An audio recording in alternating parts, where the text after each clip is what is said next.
Welcome to the Lynn Community Television Show, where we focus on organizations working to make their impact right here in the city of Lynn. Here with me today from the Lynn Food and Fitness Alliance, Alex Friedman, Director, Kiki, Simone, and Abigail Connor. Kiki, you're the Youth Leadership Coordinator, and Abigail, you're the Community Garden Network Coordinator. We're going to get into those services, but first and foremost, I'd like to introduce our guests, give a little bit of insight as to who they are and what they do. We're going to start with you, Alex.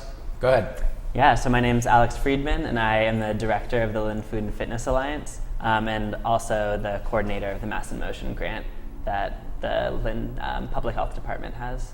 So a big part of the overall organization function, we were talking a little bit before the program, that your organization is kind of like an umbrella program. Underneath it is the Lynn Youth Health Alliance as well, or the Lynn Youth Food and Fitness Alliance? Right, so the Lynn Food and Fitness Alliance is a program within the Department of Public Health in Lynn. And we focus on two branches of initiatives, bringing together stakeholders from around the city, government, nonprofits, community members, the community college, the health center, to focus on active living and food initiatives. And within our food initiatives program, we have a Lynn Youth Health Alliance group of youth that Kiki can talk about more. Yeah, Kiki, you're the Youth Leadership Coordinator. What does that entail?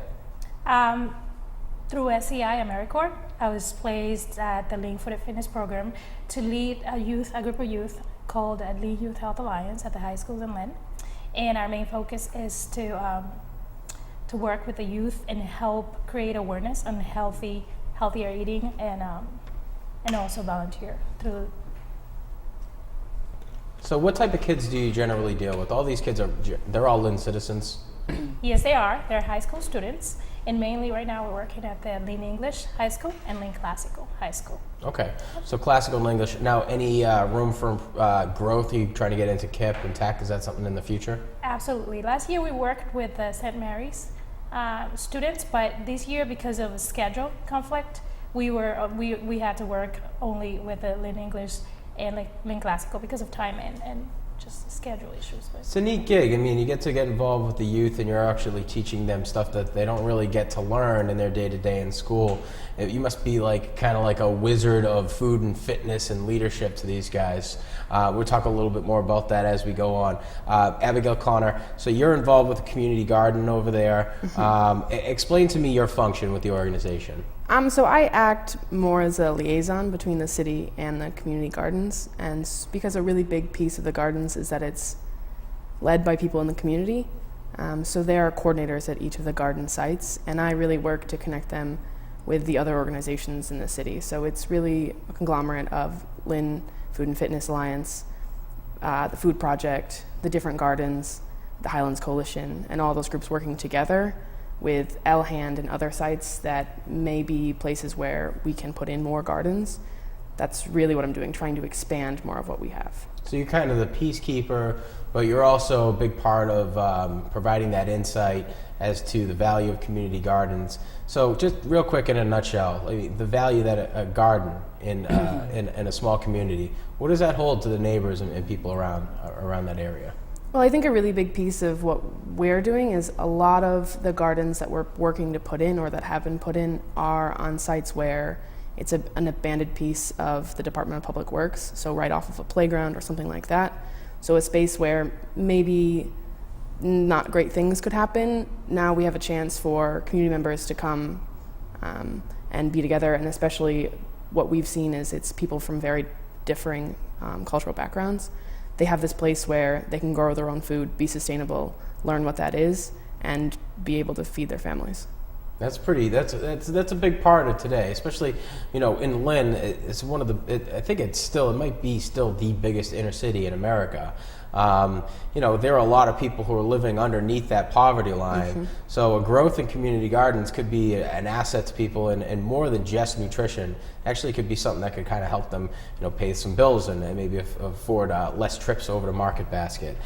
So Alex, we were talking about the organization a little bit before the program. There's a lot that you guys do. Now today, what's your focus overall? What's the Lynn Food and Fitness Alliance working on today? Yeah, so the Lynn Food Fitness Alliance is me and these wonderful people, but also it's the coalition that we work with, which is, as I said before, is a network of partners from, all across the community. And we have sort of 4 big initiatives right now and that fall under the camps of active living, which are working on the Complete Streets policy implementation that happened in December, the City Council passed, as well as doing a Safe Routes to School initiative to allow for safer and more accessible walking routes to school. And then our food access related initiatives, which are working with the Lynn Youth Health Alliance to focus on healthy corner stores, working with school food, and also working on just educating the high school populations on health and wellness. And then we also have our community gardens, which focus on, as Abigail said, really creating a space for people to grow their own food and find cultural relevance in what they grow. All right, great. So I want to talk about how people can get involved. Youth is mainly what you deal with, Kiki. So how do kids get involved? If they're over at English and they're over at Classical, they qualify for the program. Who do they reach out to? Okay, our program starts in November and ends in July. So when a new SEI member, because my period is for a year, when I work in the program, we come in and we go to the high schools and we recruit them and we offer them a stipend.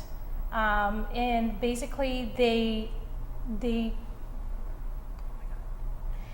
out doing a lot of legwork. I know that the last couple of years that they were out there, they were reaching out to these store owners, locations around the schools. So that's where they're targeting. So the skills that these guys are developing, I mean, they're out there actually prospecting. They're developing community-driven type of like communication skills like that. What do these guys take away from the program afterwards? I mean, what types of things are they saying? Thank you so much for helping me do X, Y, and Z. What do you usually hear? Well, what I hear a lot is they are learning about nutrition. They are learning those food systems in Lynn. They're learning what they have access to, because there's not a lot of information about what they can really get to. Right. So through this program, we reach out to the community, we do volunteer work, we create connections, civic engagement, the value of that, and that's very powerful. And and they learn also about leadership. Thanks to the Food Project, we're doing the Growing Together training with them, and that's excellent.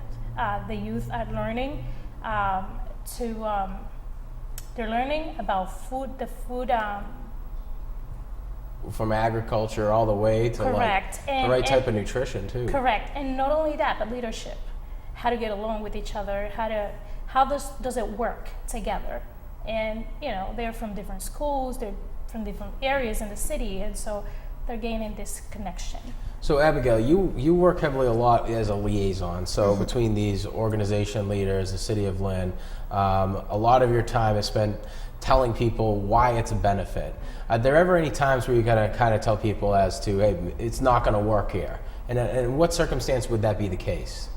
I think some things we run into is that there's a little bit of fear around what happens in empty public spaces, and neighbors sometimes aren't so into the idea that there are going to be people coming into that space near their houses to garden. But I think something we've really worked on doing is having people understand that there is so much value in if once you put this piece of yourself into what surrounds you, that's how it gets better. But if you let something kind of go to waste and be an empty space, that's when trouble comes in. Now, Cook Street is a great staple point, an awesome example is what you're talking about. Here's a park that was practically empty, was utilized for God knows what, and now it's a community resource. Talk about this. Talk about that neighborhood. So Cook Street was started by that garden was started by the Highlands Coalition, and they've done incredible things. I was just there on Saturday, and they represent at least 8 different countries who are growing things, bringing in food that I'm not sure what they're growing. And they're doing a wonderful job. And because of that idea, we started our pilot program at the Ames Community Playground, where we put in 15 beds last year.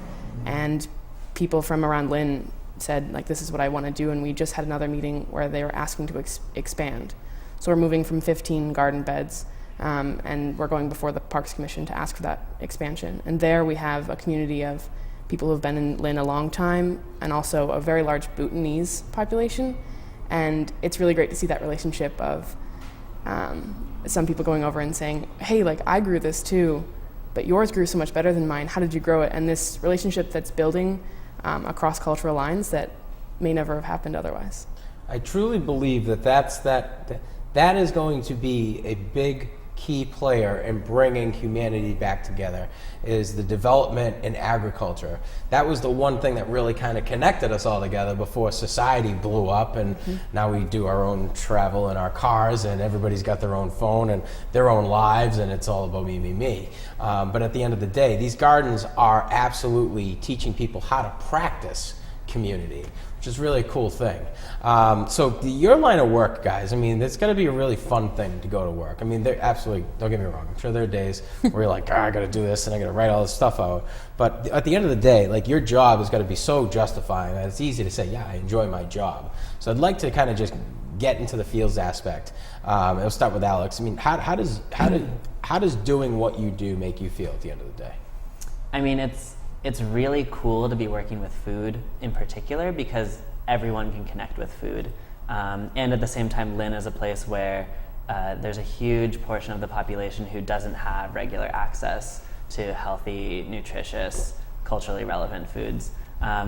So yeah, as you said, there are days that are really hard, and navigating the layers of politics and need and resources is really challenging.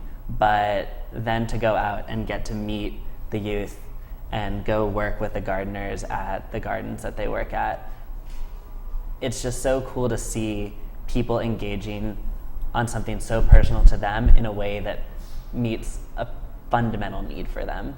And that feels really good, because then it's not just me doing, what I want to do for the city. It's them doing what they want to do to make themselves be able to live better lives, healthier lives, and more full lives. So the youth are really pivotal in the function that you guys have, the agenda that you have, and what you're trying to create. I mean, their overall, what are you guys trying to achieve?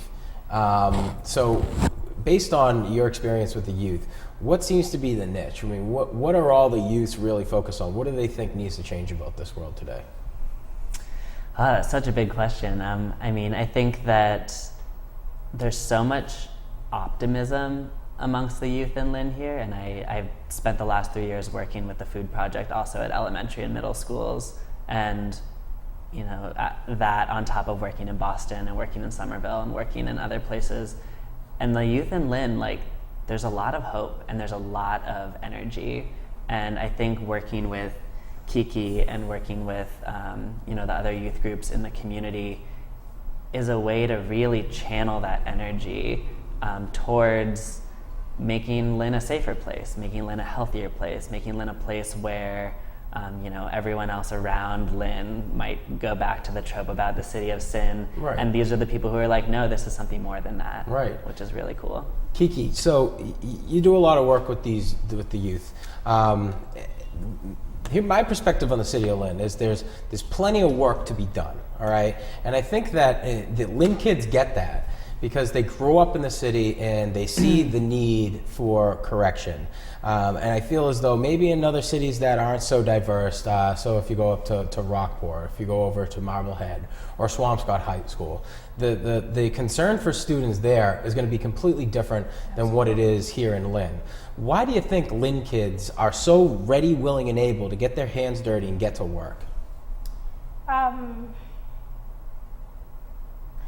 believe Lynn youth are motivated. They're waiting for an opportunity to step out.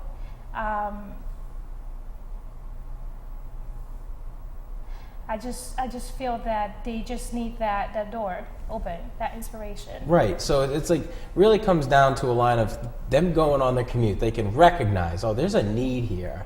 And then they have an organization leader like you who can come in and say, what do you think the needs of Lynn are? Well, on my way here, I saw X, Y, and Z. And these guys like your foot soldiers out in the field, and they're able to kind of provide you with that intel. And it's like, oh, well, that's what you think needs to be corrected. Well, how would you deal with it? And then it's your job to give them the tools and the know-how and actually being able to do that. So, I mean, you've seen some of these youth complete their projects. I mean, when they come to you and they say, you know, I can't believe we did it. This is an amazing thing. What do you say to them? We can do it. We can do it. To make the difference, we just have to find it within you and go and get it done. So is that really the underlying factor? Lynn kids are more willing to make something happen, to go out there and do something? Yeah, and finding that right individual that would point them the right direction. Right? Yeah, I think so, and I think you've really kind of latched onto a niche here where you're utilizing the youth and you're gaining a perspective from them. You know, that's really cool little niche that you guys have. Abigail, I want to talk a little bit about your function with the garden. You're more so involved with community leaders, organization leaders, and then the city of Lynn. Alex kind of just alluded to this, that it is difficult to play policy against politics, against the community need. So I'd like for you to just talk a little bit about your struggle. It's your opportunity to talk about that, because I get it. Like it's tough. You want to be well liked, but at the same time, you've got to be able to say no to X, Y, and Z. I mean, what's your overall perspective on doing your job? What could be done to make it easier? Well, I think the thing that's difficult being the liaison is that we've established a relationship with the Department of Public Works that our community gardeners sometimes don't understand, because they have rules to protect themselves in the long run, which make complete sense. But the gardeners are really there to invest in their community. And so even simple things like, I received an email the other day asking if they could plant flowers against the fence, but within our standing relationship with the Department of Public Works, we can only plant within the boxes. And so I had to say to this gardener, like, I know you want the flowers so it looks nicer and so you get bees, but for right now I'm gonna have to tell you no. Like, you can't plant them until we get permission. Right. So it's really this balance of finding ways to keep everyone happy, right, and keeping that relationship strong with the Department of Public Works, because they're really the ones who are letting us go in and do this project. Right. So I mean, at that time, if you got a guy and he said, well, I want to do A, B, and C. And then you say, well, I've got to explain to you why you can't do that. There's a process. There are licenses. I mean, how do you usually deal with somebody who's like, well, that's silly? I mean, do you have to go through and explain to them and the detail? Well, whether it has to do with invasive plant species, or whether it has to do with like how many, what the volume of kids are playing there, and how many bees can be available flying around. That's going to be a difficult part of your gig. I think it's the point of the liaison, at least, is that there's that person who has the ability to be the go-between, to say, like, I can say to the gardeners, like, I will shoulder the political aspect of it for you. That's something you don't need to deal with. But starting that relationship of, we need to be in communication first so that this can continue to happen. You see all the positive effects of this, but we need to be sure we're following the rules that exist within that. Right. And that's kind of like a respect thing too. I mean, right. I think that the Department of Public Works, they've really kind of considering, all right, well, what do these guys want to do now? And then maybe what's the neighborhood going to want in 50 years? Right. I mean, that's stuff that not a lot of people are thinking in their day-to-day. So it is, I mean, your job is so important. I mean, and able to kind of keep people positive about what's going on in their local government, as well as what's going on in their communities too. So kudos to you. That's a tough gig. Now, Alex, we're talking a lot about these two specific programs. 2016, we've got the summer coming up. What can we expect from the Lynn Youth Health Alliance? Well, they'll be on summer vacation. So like as a whole, the Lynn Youth Health Alliance in particular, I'm working with Kiki to start focusing on, seeing what the next steps are in the Healthy Corner Stores initiative that we've been working on. We've been working with a couple corner stores to try and reposition healthier foods to the front of the stores, offer more fresh produce, taking stock of that, seeing where we're moving forward with that. Come the new school year. We've also been in some really great conversations with some of the food folks at the food service department around, they were seeking input from us as far as like creating a more responsive school meals program. So those are all sort of initial conversations that we're having and that we're really excited to look into. And then beyond that, our sort of coalition of the Lynn Food and Fitness Alliance as a whole, of all of the stakeholders, they've been in a process right now of focusing in on what will next year look like, what will the next 5 years look like. Right. And that's a process that we are actually meeting tomorrow about. So All right. hopefully that will hone in on some cool ideas. Well, good luck. I want to wish you guys all the best of luck. What you're doing in the community is of upstanding value. I really can't speak to it. I mean, you're bringing people together, and that's something that we need to see more organization leaders like you guys doing. I want to thank my guests for coming on to the program. The Lynn Food and Fitness Alliance. We've got Alex Friedman, Kiki Legisaman, and Abigail Connor. I hope I've got those names correct. That's it for the program, guys. I want to say thank you for tuning in from the studio here at Lynn Community Television. I'm Sean Donahue, wishing you all the best.